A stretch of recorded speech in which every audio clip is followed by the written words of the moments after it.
Assalamualaikum warahmatullahi wabarakatuh. Jumpa lagi dengan Pegawai Histeria. Di video ini kami masih melanjutkan cerita dari Simple Man yang berjudul Barep Tunggal.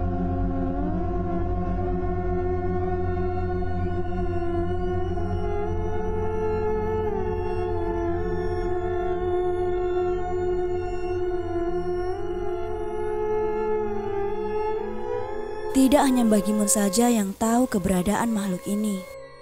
Hampir semua orang tua tahu keberadaan makhluk ini yang menetap di pagar bambu kuning rumahku. Biasanya ia hanya berdiri di sana dan yang bisa melihatnya tidak berani menatap lama-lama karena konon matanya melihat dengan amarah. Namun setiap bermain denganku wajahnya teduh seperti ibu bertemu dengan anaknya. Semua orang Jawa tahu tidak ada namanya tiang kembar yang mendatangkan kebaikan. Sebaliknya, makhluk ini hanya sedang menunggu sampai aku benar-benar siap untuk menjadi jodoh bagi dirinya.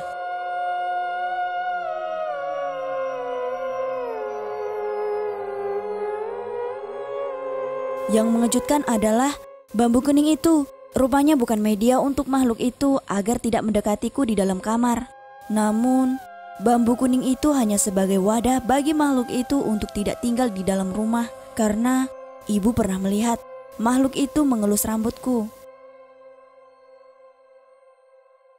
Makhluk itu selalu menemaniku di dalam kamar, namun ia akan pergi ketika aku sudah tidur.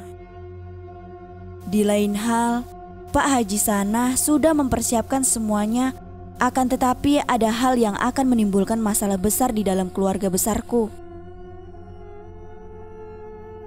Bapak setidaknya tidak boleh lagi mengikuti tradisi yang dilakukan keluarga besarku. Karena yang namanya barep tunggal hanyalah salah satu dari tipu daya iblis yang sewaktu-waktu dapat menyesatkan lebih jauh. Namun hal ini tidak diterima oleh Pak Deno. Menurut mereka, semua orang berhak atas pilihannya sendiri.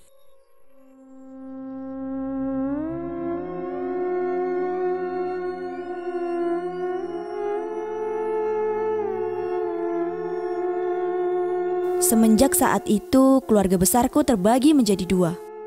Mendukung untuk tidak melanjutkan tradisi atau tetap melanjutkan tradisi ini. Meski begitu, Pak Deno tidak lepas tangan. Semenjak beliau tahu bahwa aku berbeda, beliau menjalankan puasa mutih. Puasa yang dilakukan untuk memperkuat ilmunya, karena urusan tiang kembar tidak boleh dibiarkan berlarut-larut. Apalagi Mbah Nang sudah siap menurunkan kerisnya. Konon, ketegangan ini bahkan membuat desaku jauh lebih mencekam daripada biasanya.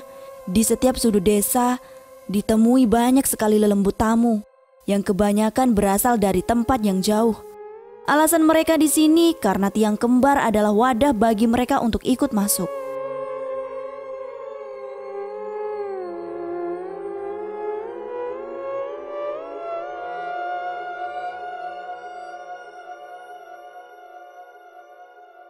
Mas Akyat bercerita, semenjak kejadian itu aku dititipkan dan tinggal bersama Pak Haji Sanah selama 1 minggu.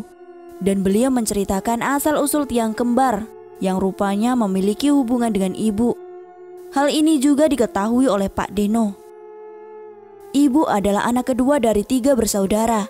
Rupanya sejak kecil ibu memang sedikit dablek dan susah diatur. Namun hal yang tidak diketahui adalah ibu itu kesayangan Mbah Buyut. Mbah Buyut ini bisa dibilang berilmu tinggi dan memiliki perewangan yang banyak sekali untuk menjaga rumahnya. Karena Mbah Buyut adalah salah satu orang yang berbeda waktu itu. Ibu pernah cerita suatu waktu, di mana rumah Mbah Buyut disantronin oleh maling. Belum masuk rumah dan hanya berniat untuk maling, namun si maling sudah ditangkap oleh makhluk yang besarnya setinggi pohon rambutan. Untung saja maling itu paham akan yang namanya perewangan. Jadi beliau berteriak, "Kula nuwun, permisi," dan dijawab oleh Mbah Buyut dari dalam rumah.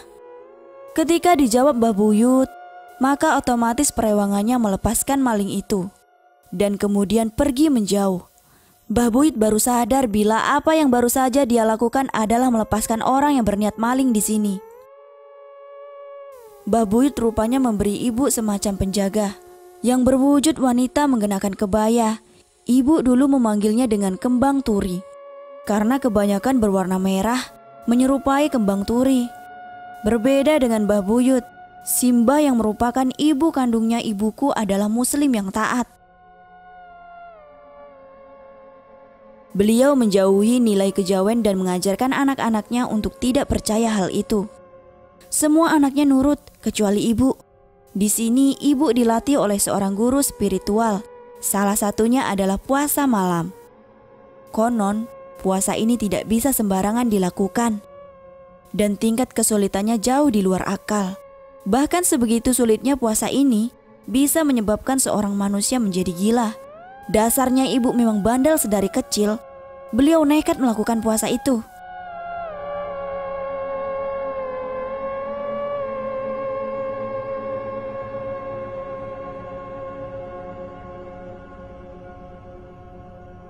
Puasa itu hanya dilakukan selama 3 hari dengan hanya meminum air putih setiap jam 12 dan tidak boleh tidur bila belum melewati jam 3 dini hari.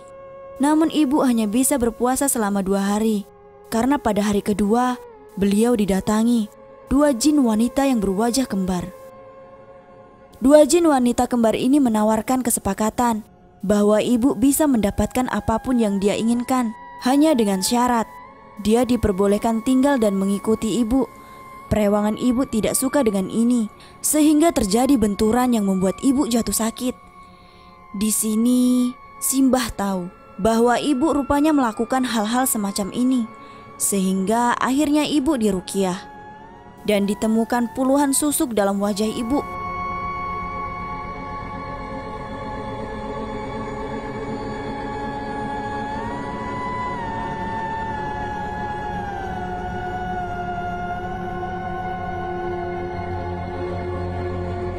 Di sini Pak Haji Sanah menjelaskan bahwa tubuhku baunya sudah seperti pandan yang ditanak, sedangkan tiang kembarku memiliki aroma yang sama.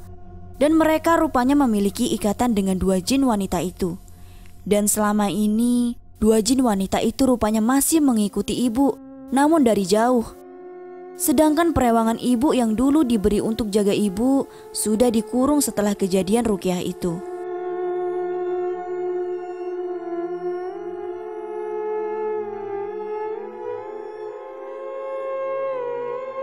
Hari itu juga, bapak dan ibuku setuju dan akan membawaku pindah menjauh dari keluarga besarku. Setiap malam sebelum tidur, ibu selalu membacakanku sesuai perintah Pak Haji Sanah selama sebulan penuh bergantian dengan bapak. Dan setiap dibacakan aku selalu sawan, kadang meronta kepanasan, kadang kejang-kejang seperti orang ayan, bahkan beberapa kali membuat ibu tidak tega. Namun semua ini harus dilakukan untuk membuat tiang kembarku yang berupa jin pengikut ini bisa menjauh. Sedangkan dari jauh, Pak Haji Sanah juga membantu dari rumahnya. Puncaknya ketika aku menjerit bahkan Mbah Nang dan Mbah Dok sampai ikut menemani di dalam kamar. Karena katanya rumahku sudah dipenuhi oleh lelembut.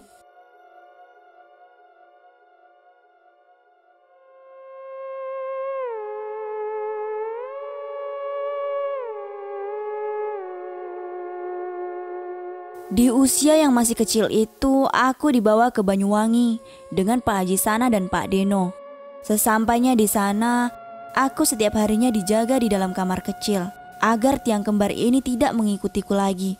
Satu-satunya cara adalah membuat bau pandan yang ada di dalam tubuhku dibuat kabur dengan cara menutup paksa mata batinku yang katanya semakin sensitif. Namun efeknya, aku bakal gampang sakit. Namun untuk beberapa bulan saja. Dan Pak Haji Sanah juga mengatakan bahwa sewaktu-waktu lokasiku bisa saja ditemukan lagi. Dan bila itu terjadi, maka aku harus dibawa lagi kembali ke sini. Pak Deno sebenarnya punya alternatif lain. Dia kenal dengan seorang wanita tua yang bisa membantuku untuk mengaburkan bebauan aroma pandanku. Namun ditolak oleh Bapak karena melibatkan banyak jin. Dan Bapak juga sudah tidak percaya dengan Pak Deno. Meski begitu, kelak aku akan dipertemukan dengan wanita tua ini.